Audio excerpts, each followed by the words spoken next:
বাংলাদেশের ইতিহাসে ২০২৪ সাল সবসময় আলোচিত হয়ে থাকবে। স্বাধীন বাংলাদেশে সবচেয়ে রক্তক্ষয়ী আন্দোলন দেখেছে মানুষ। তেমনি আন্দোলনের পর সারা দেশে দেখা দিয়েছে নজিরবিহীন নিরাপত্তাহীনতা।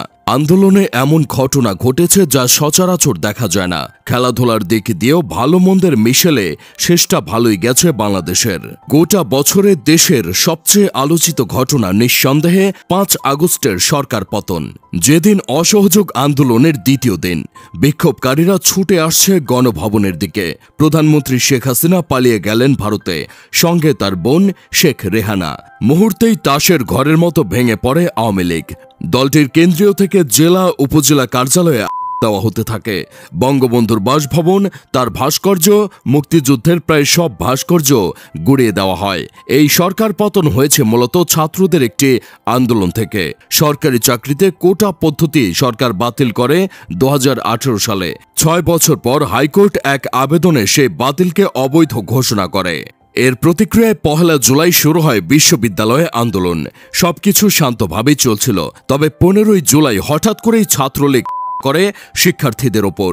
এর প্রতিবাদে পরদিন রংপুরে বেগম রোকেয়া বিশ্ববিদ্যালয়ের ২ হাত প্রসারিত করে রাখা আবু সাইদকে পুলিশের এবং হাসপাতালে তার মৃত্যুতে পরিস্থিতি হয়ে ওঠে সংঘাতময়। ১৭ জুলাই আসে কমপ্লিট শাটডাউনের ডাক। সেদিন ঢাকার উত্তরা ও বাড্ডায় সংঘর্ষে বহু মানুষের প্রাণহানির পাশাপাশি বিটিভি, দুর্যোগ ব্যবস্থাপনা অধিদপ্তর, সড়ক ভবন সহ অসংখ্য সরকারি স্থাপনায় বন্ধ করে দেওয়া হয় ইন্টারনেট। পরদিন থেকে রণক্ষেত্রে পরিণত হয় যাত্রাবাড়ি, রামপুরা, মোহাম্মদপুর। সংঘাতে মৃত্যুর মধ্যে ১৯ জুলাই মধ্যরাত থেকে জারি হয় কারফিউ। সেনা মোতায়েনের পর পরিস্থিতি কিছুটা স্বাভাবিক হতে থাকলেও ইন্টারনেট ফিরতেই পুলিশের ক্রমাগত প্রাণহানি দেখে আবার ক্ষুব্ধ হয় মানুষ। আগস্টের শুরুতে আসে সরকার পতনের এক দফার ডাক। শেখ হাসিনা ভারতে চলে যাওয়ার পর ৩ দিন সরকারবিহীন দেশে দেখা যায় চরম নৈরাজ্য। পুলিশের থানাগুলো ছিল আক্রান্ত, বাহিনীর কার্যক্রম ছিল না বললেই চলে। দেখা দেয় ডাকাতের উৎপাত। এমন ৩ দিন পাড়ি দেওয়ার পর ৮ই আগস্ট নোবেলজয়ী ডক্টর মোহাম্মদ ইউনূসের নেতৃত্বে শপথ নেয় অন্তর্বর্তী সরকার। তার ২ দিন আগে রাষ্ট্রপতি মোহাম্মদ শাহাবুদ্দিনের আদেশে মুক্তি পান বিএনপি চেয়ারপারসন বেগম খালেদা জিয়া। ২০১৮ সালে জিয়া অরফানেজ ট্রাস্ট দুর্নীতির মামলায় তার প্রথমে ৫ বছর ও পরে ১০ বছরের সাজা হয়। ২০২০ সালে মার্চ মাসে সাময়িক মুক্তি নিয়ে তিনি বাসভবনেই ছিলেন, তবে রাষ্ট্রপতি তার দণ্ড মওকুফ করে দেন। এসব ঘটনার আগে বছরের সবচেয়ে আলোড়িত ঘটনা ছিল নিঃসন্দেহে এনবিআর কর্মকর্তা মতিউর রহমানের ছেলে মুশফিকুর রহমান ইফাতের ১৫ লাখ টাকার খাসি কেনার কাহিনী। ঈদুল আজহার আগে এই খাসি কেনার সূত্র ধরে বের হয়ে আসে মশিউরের শত শত কোটি টাকা কামাইয়ের কাহিনী। দেশ ছেড়ে বিদেশে পাড়ি জমান তিনি। তারও আগে প্রকাশ পায় পুলিশের সাবেক আইজি বেনজির আহমেদের অঢেল সম্পত্তির কাহিনী। গোপালগঞ্জে দখল করা জমিতে তার বিশাল রিসোর্ট এখন সরকারের তত্ত্বাবধানে দেখভাল হচ্ছে। গাজীপুরেও পাওয়া গেছে তার আরেক রিসোর্ট।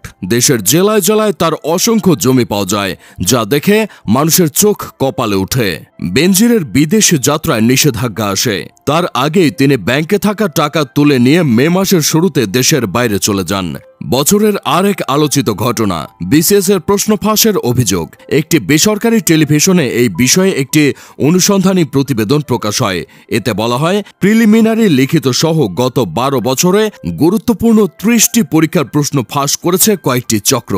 গ্রেপ্তার হন পিএসসির সাবেক গাড়ি চালক আবেদ আলী সহ ১৭ জন। এই আবেদ আলীর বেশ কিছু ছবিও প্রকাশ হয়। সেখানে দেখা যায় তিনি যেখানেই থাকেন সেখানেই নামাজ পড়েন। অপকর্ম ঢাকতে ধর্মকে বর্ম করেছেন তিনি। অবশ্য পরে তদন্তে এই অভিযোগের প্রমাণ মেলেনি বলে জানানো হয় পিএসসি থেকে। এই বছরে আদালতও ঘটেছে বড় বড় ঘটনা। সরকার পতনের পর বিক্ষোভের মুখে পদত্যাগ করেন প্রধান বিচারপতি সহ আপিল বিভাগের সব বিচারপতি। ১ ডিসেম্বর ২০০৪ সালের ২১ আগস্ট আওয়ামী লীগের জনসভায় গ্রেনেড মামলায় সব আসামিকে খালাস দেয় নতুন নিয়োগপ্রাপ্ত বিচারকরা।